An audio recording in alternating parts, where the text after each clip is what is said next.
Your daily revenue chart looks like a heart monitor.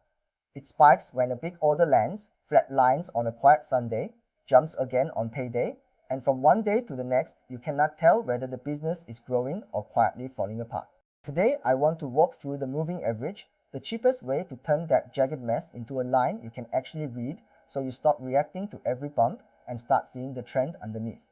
I am not a data scientist. I am someone who runs small businesses and once nearly strangled a healthy project because one bad Tuesday looked like a collapse. I panicked at a raw daily number and changed three things at once, when all that had happened was an ordinary quiet day. So this is less a lecture and more the habit I use before I trust any daily number, and none of it needs more than a spreadsheet you already own. What a moving average actually is. A moving average is exactly what it sounds like. You take the last few days of a number, say the last 7, and average them into a single point. Tomorrow you slide the window forward one day, drop the oldest off the back, add the newest on the front, and average again. Do that daily and you get a smooth line walking beside your jagged one, showing where the number has been sitting rather than wherever it jumped to today. Redaviam Paulan Tish Mian Fritisan Dramas Juliadi to Mains. A single day is at the mercy of one big customer, a weekend, a holiday, a slow patch, a payday landing on a Thursday. None of those tell you anything real about the health of the business, yet they yank the number up and down hard enough to hide the signal underneath. The moving average lets those random highs and lows cancel each other out. So what survives is the part that actually persists. The abundance is the whole decision. The one choice that matters is the size of the window, the number of days you average over. A short window, say 3 days, hugs the raw line and reacts fast but stays twitchy and still jumps around. A long window, say 90 days, is beautifully smooth but slow, taking weeks to admit something has changed. Every moving average trades smoothness against speed, and picking the window is really picking how much lag you will accept in exchange for calm. Match the window to your rhythm. The trick is to match the window to the natural rhythm hiding in your data. Most small businesses breathe on a weekly cycle, busy on some days and dead on others, so a 7-day window is the workhorse because it swallows a whole week and cancels the day of week effect. If your business shrinks with the calendar month instead, a 28 or 30-day window does the same for the monthly cycle. The goal is a window that eats exactly one full cycle, so the pattern averages out instead of leaking through. There are two ways to place the window. A trailing average, the common one, uses the last 7 days up to today, which is what you want when watching the business live because it leans only on days that already happened. A centered average puts today in the middle, using some days before and some after, which reads history more truthfully but is useless in the moment because it needs future days you do not have.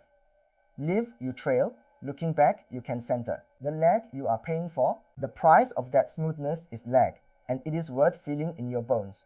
Because a moving average is built from older days, it always turns the corner later than reality. When your real sales start climbing, a 7-day average notices within days, but a 90-day average might take a month to bend upward. That delay is not a flaw to fix, it is the deal you signed. The smoother you want the line, the longer it makes you wait before confirming that something genuinely changed. The newest point is the weakest. Here is a subtlety that trips people up. The most recent point on a moving average is the least trustworthy because it has the fewest settled days behind it and keeps shifting as tomorrow and the day after fill in. The far left, the old history, is finished and solid. The far right, today, is still wet paint.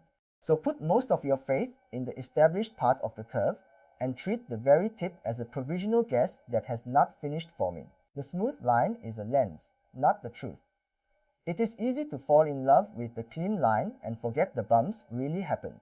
The moving average is a lens for seeing the trend, not a rewrite of history. The day you stopped out and lost a pile of sales still cost you that money, even though the smooth line barely dips there.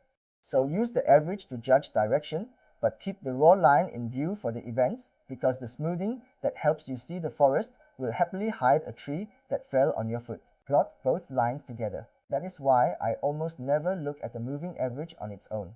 I plot the raw daily number as a faint jagged line and lay the smooth average on top. The raw line tells me what happened on any given day, the spikes and the dead patches, and the smooth line tells me the direction underneath. Read together, they answer two questions at once. What just happened and where are we heading? and neither one alone can give you both. When a fast line crosses a slow one, once you are comfortable with a single moving average, a common next step is to watch two at once, a short fast one and a long slow one, and notice when they cross.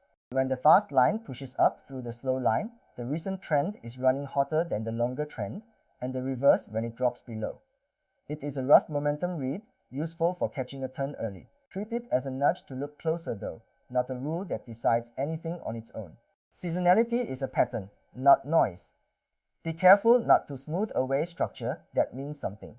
A reliable dip every weekend or every January is not random noise. It is seasonality, a real repeating pattern you can plan around.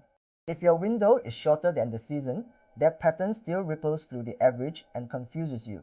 This is the other reason to size the window to one full cycle. Done right, the moving average removes the boring rhythm you already expect and leaves only the surprises worth your attention.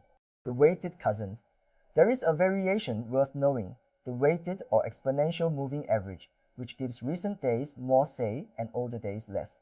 A plain moving average treats a day from a week ago as exactly equal to today, which can feel sluggish. The weighted version leans toward the present, so it reacts faster to a real change while still smoothing the noise. It is a little more math, but most spreadsheet and charting tools offer it built in, handy when a plain average feels too slow to keep up. Small numbers stay shaky. A moving average calms a noisy number, but cannot manufacture signal that is not there. If you make only a couple of sales a day, even a 7-day average rests on a tiny pile of events and will lurch whenever one deal lands or does not. The honest fix is a wider window or a longer period, weekly instead of daily, so each point sits on enough events to mean something. Smoothing a thin number makes it look confident, and that false calm is its own trap. An outlier leaves a phantom step. Watch what a single giant value does as it travels through the window. One huge order lifts the average the day it lands, holds it up for the whole length of the window, then, on the day it drops off the back, the average falls by a step for no reason that happened today. That phantom cliff is not a change in the business, just a big number leaving the window. Knowing when a value enters and exits saves you from reacting to a drop that is really an old spike checking out. It cannot see the future. Here is the firm limit. A moving average summarizes days that already happened, so it can describe the trend but cannot forecast the next one. Drawing the smooth line and extending it forward feels like prediction, but it is only an assumption that today will keep behaving like the recent past, exactly the assumption that breaks whenever anything interesting occurs. Use it to understand where you have been and how fast, not to promise yourself where you are going. How to actually do it. The practical version is almost too simple. In any spreadsheet, put your daily number in a column, and in the next column, average the last 7 cells, then drag the formula down, chart both columns together, and you are done. A jagged raw line with a calm trend line riding through it, built in about a minute. Change the 7 to a 28 if your cycle is monthly, and you have retuned the whole thing. No special software to buy, nothing to install. The version for a business of 1, for a solo operator, the whole discipline collapses to a small routine. Pick one window that matches your natural cycle, usually 7 days, plot the raw number and its moving average on the same little chart, and make a rule. Judge the direction of the business off the smooth line, so you stop panicking at every quiet Tuesday, but investigate the events off the raw line so you never miss the day something actually broke. That one habit spares you more rushed, regrettable decisions than any expensive dashboard. Where the details live. Einstein's statistics in writing at dataresearchanalysiscollection.com. The whole metric library in plain English, with the moving average worked through on a real noisy sales column rather than a tidy textbook one. I keep it honest there for the same reason I keep it honest here. No promises about your results and no pretending a smooth line can tell you the future. Read it slowly with your own daily numbers open, and the trend hiding under all that noise will finally hold still long enough to see. The honest limit. So hold the whole thing in proportion. A moving average is a way of seeing, not a crystal ball. It will not grow your business and it will not tell you what to do. It will only quiet the noise enough that you can think, slowing both the panic on a bad day and the euphoria on a great one until you can tell which was actually real. That steadiness, more than any single clever number, is what it really buys you. So to recap, a moving average smooths a jagged daily number by averaging a sliding window of recent days, and the size of that window is the whole decision, trading smoothness against speed. Match the window to your natural cycle so the rhythm cancels out. Trail it when you watch live and center it only when you look back. And remember, the newest point is the least settled. Keep the raw line beside the smooth one. Never mistake the lens for the truth, and treat the trend as a description of the past rather than a promise about the future. Next time, I want to talk about seasonality. How to pull the predictable calendar pattern out of your numbers so the surprises are all that is left. I will see you in the next one.